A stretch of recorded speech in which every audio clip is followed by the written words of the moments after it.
भारत ने उड़ाया तो, अब भारत का भाई ऑफिशियली तो हम कह नहीं सकते क्योंकि इंडियन आर्मी तो डिनाई कर रही है, लेकिन जी सभी कह रहे हैं कि भाई ये जो कैपेबिलिटी है ये किसी स्टेट एक्टर के पास ही हो सकती है, नॉन स्टेट एक्टर के पास तो ये कैपेबिलिटी है नहीं दुनिया में किसी के।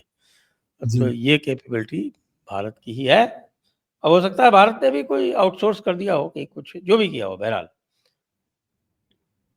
ये जो है मैसेज, ये मैसेज भी चाइना को है, पाकिस्तान को है और अमेरिका बहादुर को भी है, और आपके बांग्लादेश को तो है ही।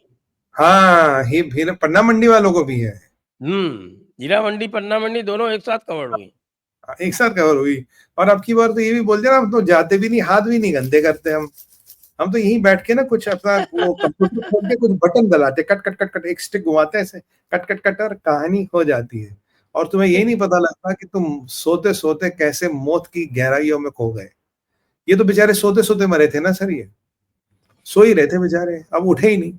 तो ये इनको तो एक मैसेज है ही ना। और ये अमेरिका को भी एक चीज तो बताया गया कि भाई आप जो म्यांमार में जो आप खिलाड़ी बनना चाहते हैं, हमारा क्षेत्र है भाई, यहाँ से निकलो, आप यहाँ क्षेत्र में खिलाड़ी नहीं बनाओगे। और ये एक मिलिट्री में से, मैं मेरे हिसाब से सर, इसे मिलिट्री डिप्लोमेसी, जहाँ सिक्के का एक पहलू मिलिट्री, एक पहलू डिप्लोमेसी। पहले क्या था, आपका हेड एंड टेल था। अगर ये डिप्लोमेसी फेल होगी तब हम मिलिट्री के विकल्प पे जाएंगे। अब हमने कॉइन बदल दी, यहाँ मिलिट्री या डिप्लोमा, बोन क्या मांगता, इससे मानेगा नहीं तो इससे मानेगा, दोनों ही हमारे पास विकल्प, बोन क्या मारेगा, नहीं मानता तो ये हमारे पास है। तो ये जो भारत का नया आक्रामक चेहरा है, अब देखिए हिजबुल तहरीर वाले, जमात वाले हैं, अब ड्रोन तो बांग्लादेश में भी जा सकते हैं, ऐसा क्या है बांग्लादेश में नहीं जा सकते। और ये जो टेरर कैंप्स वैम्प से, इनके ऊपर भी ड्रोन जा सकते हैं, ड्रोन तो वहां भी जा सकते हैं। और चाइना को भी एक बिल्कुल आपको बिल्कुल मैसेज देगा, अगर आप सोचते हैं मणिपुर मणिपुर आप डिस्टर्ब कर पाओगे, भाई ये हम होने नहीं देंगे, ये अब हम होने नहीं देंगे। हम जानते हैं कि अपने दुश्मनों को कैसे ठिकाने लगाना। और सबसे अच्छी बात है, best thing Bharat did, strategically deny. हमें तो पता ही नहीं किसने, पता नहीं यार किसने, कौन आया, कहां से आया, किसने कर दिया। हाँ बताइए, ये भी कुछ सब पूछा जाए। सबसे बेस्ट है सर।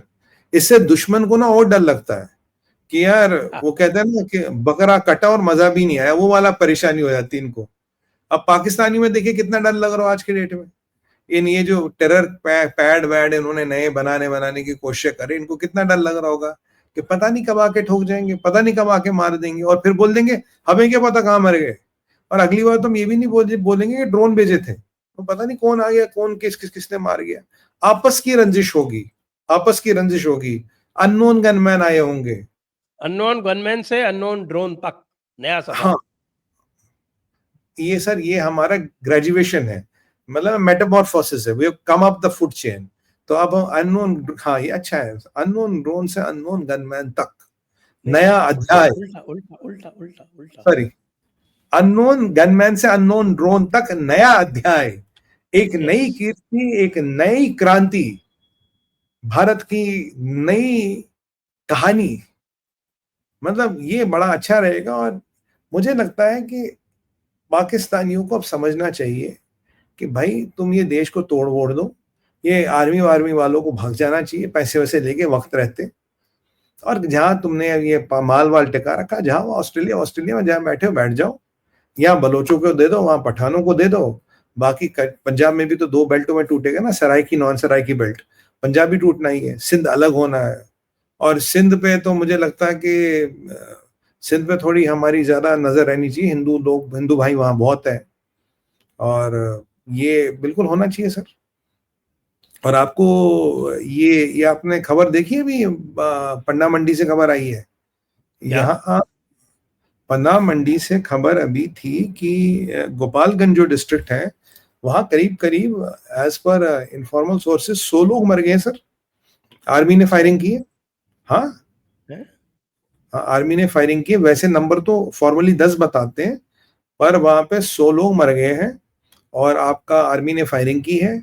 ये ये जो यूनिस ने अपने पट्टे भेजे थे, गोपालगंज शेख हसीना का एंसेस्ट्रल टाउन, इन ये जो यूनिस ने अपने बंदे भेजे थे, ये इसलिए भेजे थे ताकि जो शेख मुजीबुर रहमान है उसकी ग्रेव को मतलब ना निकाला जाए, उनका घर वर जो है वो बर्बाद किया। कल सत्यजीत रे साहब का घर तो उन्होंने डिमोलिश कर ही दिया, वो किया जाए। और इन पे, और इन्होंने कहा कि जी अवामी लीग ने ये वहां पंगा किया है और वहां एक हिंदू एक्टिविस्ट मारा गया है। हिंदू एक्टिविस्ट का नाम कोई बोस या रे है, I can't remember the name. उसको सुनने में आया कि जब मारा तो आर्मी उसकी डेड बॉडी के ऊपर अपने जूते रगड़ रही थी और फिर उसकी लाश को घसीटा गया है वहां सड़कों पे, उसकी लाश को घसीटा गया है।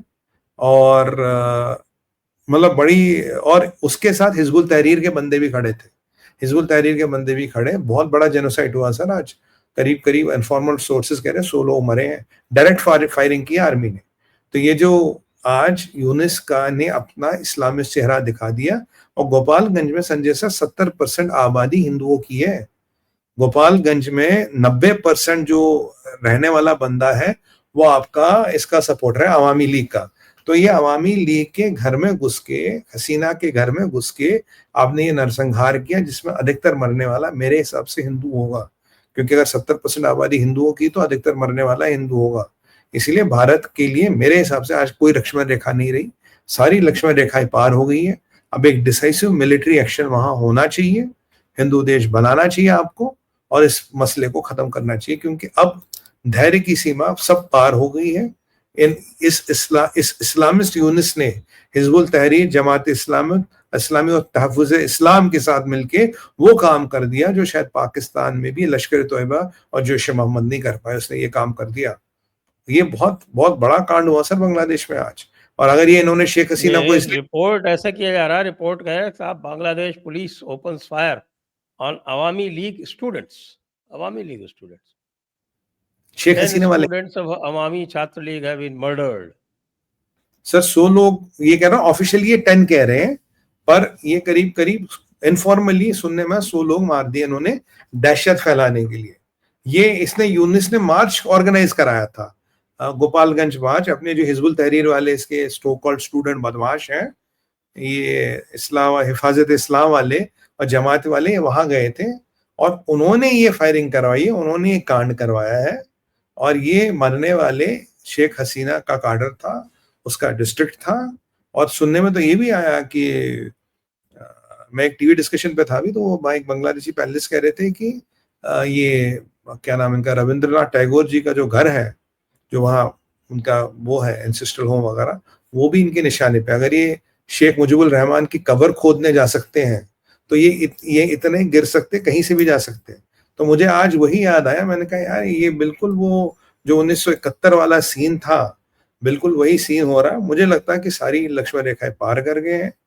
अब कुछ ना कुछ इस दिशा में करना पड़ेगा, क्योंकि अल्टीमेटली सर मरने वाला रोज बेचारा हिंदू ही है, जो मरता वो बेचारा ले दे के हिंदू ही है। और इस हिंदू नरसंहार को कहीं ना कहीं रोकना पड़ेगा, क्योंकि अगर कुछ दिन ये और चलते रहे तो वहां या तो फिर हिंदू लुप्त हो जाएगा या फिर कन्वर्ट हो जाएगा। जो बांग्लादेश का हिंदू है फिर वो हमें दिखेगा नहीं,